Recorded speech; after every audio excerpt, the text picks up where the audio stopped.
existe una organización llena de historias oscuras, plagado de momentos sangrientos en nombre de Dios, que podría debatirse si su fanatismo ha creado más sufrimiento que la fe que predica. ¡Viva Cristo!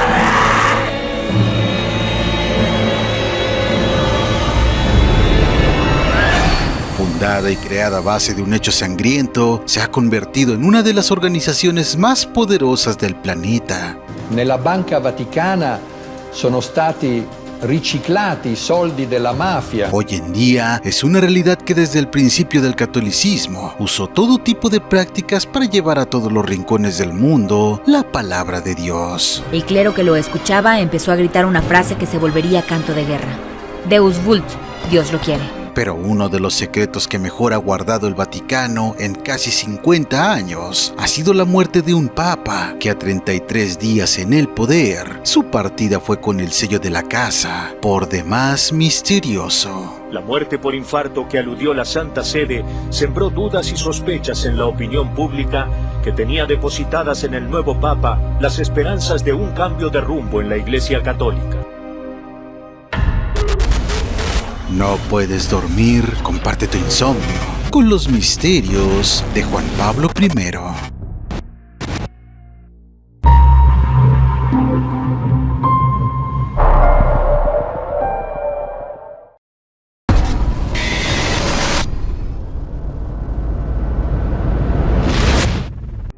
Sumo Pontífice Romano, Vicario de Cristo, sucesor de San Pedro en el gobierno universal de la Iglesia Católica, Padre espiritual de todos los fieles, es por muchos la cara y cabeza visible de la Iglesia, básicamente el ser más cercano a Dios y encargado de dirigir a esta religión y a sus feligreses. Para otras personas, la simple cara del marketing religioso, que lo único que busca es captar nuevos activos.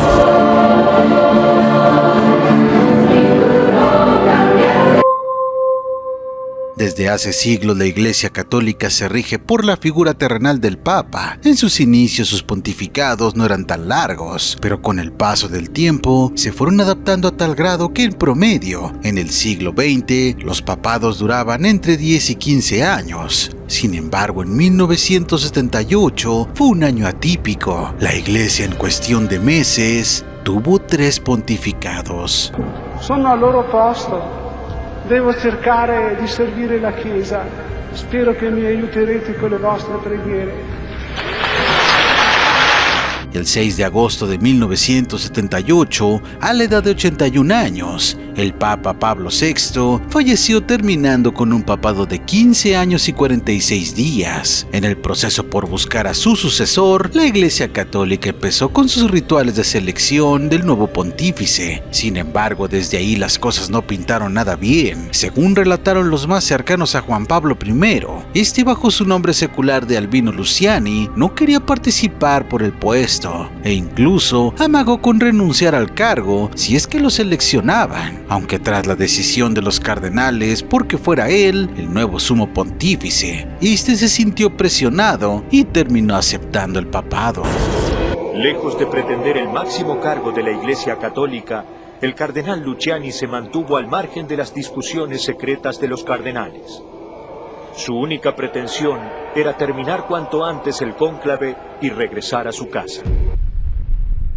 A partir de ahí comenzó su travesía, la cual paradójicamente le duró poco más de un mes, y aunque el tiempo fue demasiado corto, fue suficiente para establecer una idea de cómo planeaba gobernar a la Iglesia Católica, pues bajo la bandera de humildad, el Papa Juan Pablo I estableció que ejercería cambios significativos, sobre todo en las principales arcas del catolicismo. Era una persona muy tímida, muy humilde, todos lo recuerdan por su humildad, una persona que no amaba los excesos, eliminó todo lo que podía ser una demostración de pomposidad. Pero Juan Pablo I no solo tenía en mente implementar un plan de austeridad en la Iglesia Católica, sino que llegó con ideas liberales que incomodaron verdaderamente a los jerarcas del Vaticano, como lo eran los métodos anticonceptivos y la sexualidad, así como el divorcio, lo cual iba en contra de las escrituras. Y en plena década de los 70s, esto se consideraba un tabú, y mucho más viniendo por parte de la Santa Sede.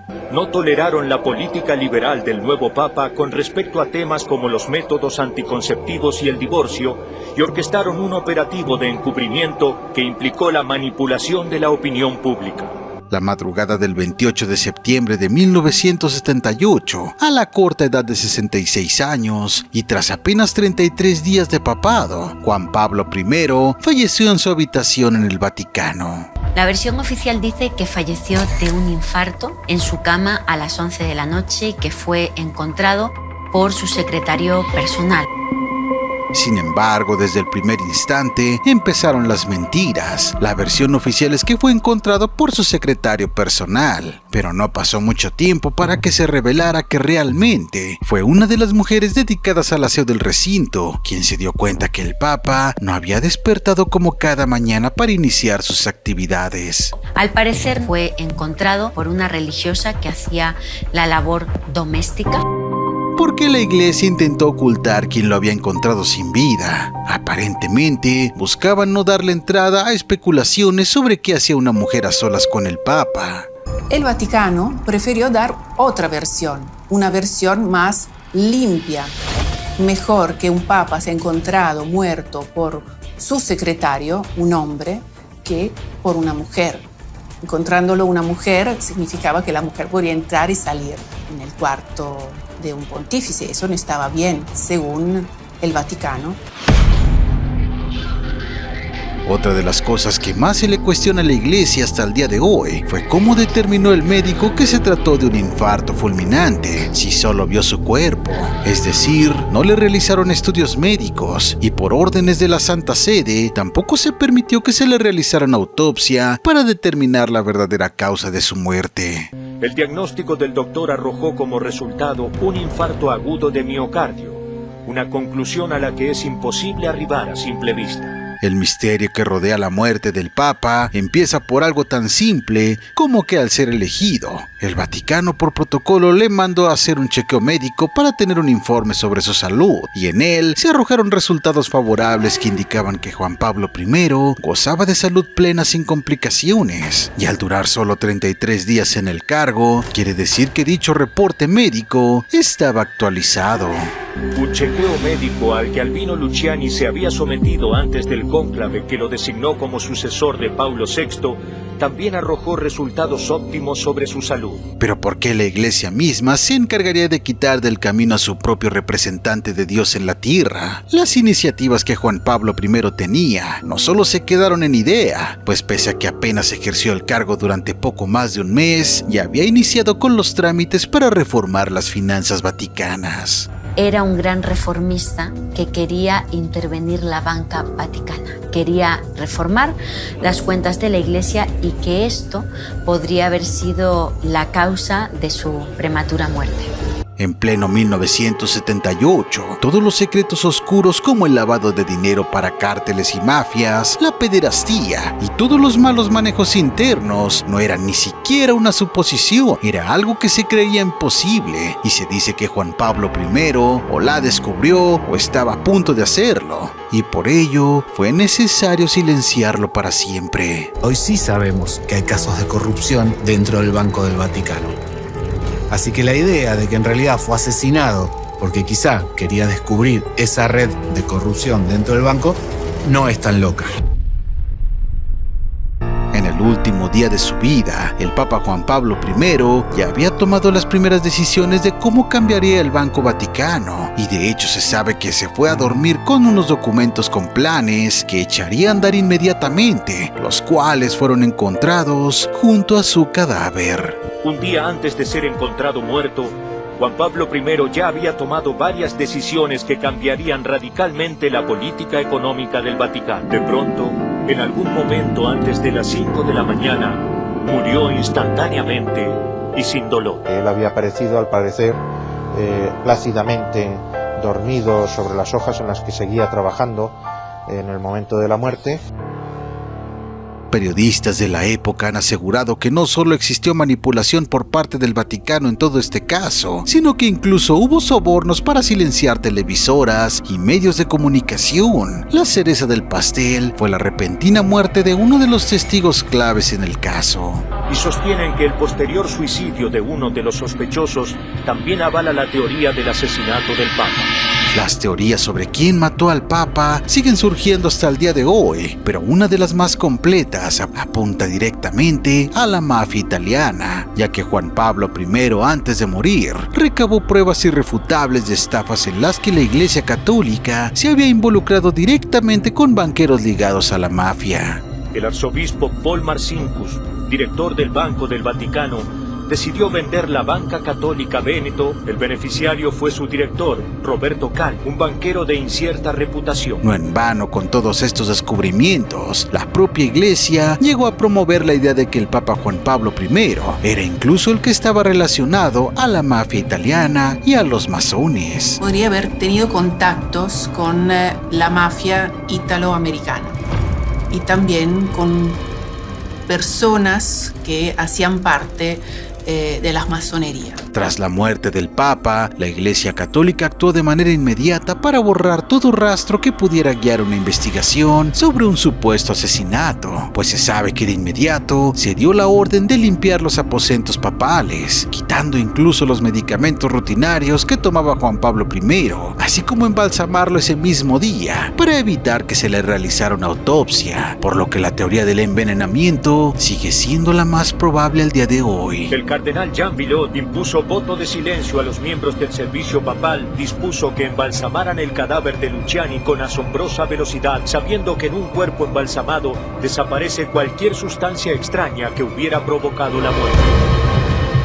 La Iglesia Católica se rehusó a realizarle una autopsia al cuerpo del Papa, y aunque sus propios hermanos se lo solicitaron a la Santa Sede, estos se negaron argumentando respeto para el cuerpo del Santo Padre. Actualmente, todos los familiares se niegan a pronunciarse sobre el tema. Pero con todo el escándalo que causó la repentina muerte del Papa, durante años se olvidó de algo tan importante y clave en todo este asunto. ¿Qué pasó con los papeles que tenía el Papa en las manos cuando murió? ¿Qué decían exactamente y cuáles eran estos cambios que planeaba? En el año 2012 se revelaron exactamente qué incluían aquellos documentos. La destitución de Marcinkus, el presidente de Lyon, justamente para hacer una profunda reforma de las finanzas vaticanas, y otra decisión también que tenía, hacer frente a la masonería y a la mafia.